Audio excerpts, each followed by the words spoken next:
guys, so I'm at Logan Airport in Boston, and a lot of you guys requested to see what I wear on a plane, so I thought I'd show you.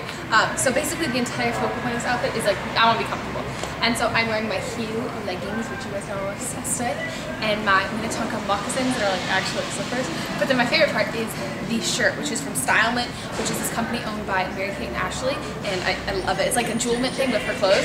And so it's like this like light heavy pink, and it's so soft and so comfortable. And I think pajama shirt, but I like it. My hair is really, really fashionable top knot.